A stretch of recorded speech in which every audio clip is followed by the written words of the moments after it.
이번에는 미증시에서 있었던 종목별 메가 이슈들 전해드리는 메가3 시간입니다. 먼저 핀비즈맵 확인해볼까요? 네, 유틸리티 섹터를 제외하고는 전반적으로 상승세를 나타냈습니다. 오라클은 호실적을 발표한 후에 상승을 했고요. 어제는 3%대 상승을 하면서 좋은 흐름을 보였던 AMD, 오늘은 2% 넘게 하락을 했고요. 엔비디아, 퀄컴 등은 상승세를 보였습니다. 커뮤니케이션주 중에서는 넷플릭스가 최근에 가입자 증가 훈풍에 2% 넘는 강세를 나타내고 있는 중이고요. 테슬라는 13거래일 연속 상승했습니다. 간밤에도 3%대 상승하면서 신기록을 갈아치웠고요. 게임스톱의 경우에는 라이언 코엔 회장이 회사 주식 44만 3,800주를 매입했다는 소식에 11% 상승을 했습니다. 그럼 오늘의 메가3 확인해 보도록 하겠습니다. 오늘은 역시나 또 테슬라 이야기로 시작을 해보려고 하고요. 상승 랠리를 펼치고 있는 항공주들 그리고 넷플릭스 소식 가져와 봤습니다. 먼저 빅테크주들 소식 확인해 보도록 하겠습니다. 테슬라가 이번에도 또 3.55% 상승을 했습니다. 그러면서 역대 최장기간 상승세를 또다시 기록을 했는데요. 13거래일 연속 상승을 한 거죠. 그럼 언제까지 이렇게 랠리가 펼쳐질 수 있는 걸까요? KGI에서는 테슬라 생산량 및 판매량 증가가 전망이 된다면서 테슬라의 랠리가 더 이어질 여건을 갖추고 있다고 평가를 했습니다. 한편 조심스러운 의견들도 하나둘씩 나와주고 있는 중인데요. 벤치마크에서는 이미 북미 전기차 시장이 공급 과잉을 겪을 수 있다면서 테슬라 수익성에 대한 우려를 제기하기도 했고요. 돈나무 언니 캐시우드는 테슬라 주식 32만 주 이상을 매도한 것으로 알려졌습니다.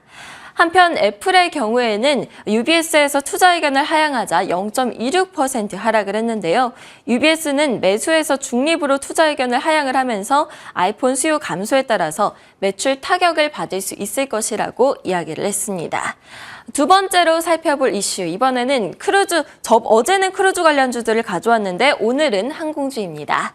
테슬라만 13거래일 연속 상승한 게 아닙니다. 여기 델타항공의 경우에도 전날까지 13거래일 연속 상승을 해서 최장기간 상승 기록을 갈아치웠는데요.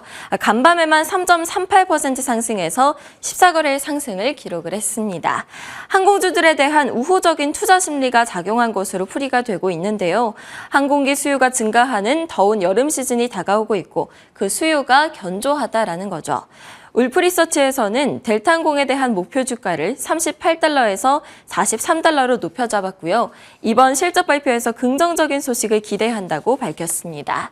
다른 항공주들의 주가 흐름을 살펴본다면 아메리칸 항공 그리고 유나이티드 항공의 경우에도 최근 5거래일 연속 상승세를 나타내고 있고요. 간밤 상승률을 제외하고 16%, 10%씩 상승을 했습니다. 마지막 이슈로는 넷플릭스 이야기를 해보려고 합니다. 넷플릭스가 추진하고 있는 계정 공유 단속이 매우 성공적이라는 평가를 받고 있습니다. 간밤에는 2.77% 올랐죠. 미국에서 계정 공유를 금지한 후에 부정적인 반응이 나올 것이라는 우려와는 다르게 오히려 신규 구독자 수가 급증한 겁니다. 일평균 7만 명을 넘어서는 등 4년 반 만에 역대 최대치를 기록을 한 거고요. 해당 방침 시행 전과 비교해서는 2배로 증가했습니다. 지난해 말부터 수익 개선을 위해서 새로 도입한 광고형 요금제의 전 세계 사용자 수도 지난달 기준 500만 명을 넘어섰는데요. 여기서 멈추지 않고 이번에는 스포츠 생중계 카드까지 꺼내들었다는 소식이 전해졌습니다. 한때는 이미 포화가 됐다, 더 가입할 사람이 없다라면서 우려스러운 목소리를 듣던 넷플릭스. 끊임없이 새로운 수익 창출 방안들을 고안해내고 성공을 시키면서 다시금 넷플릭스 전성기를 이어가고 있는 중입니다.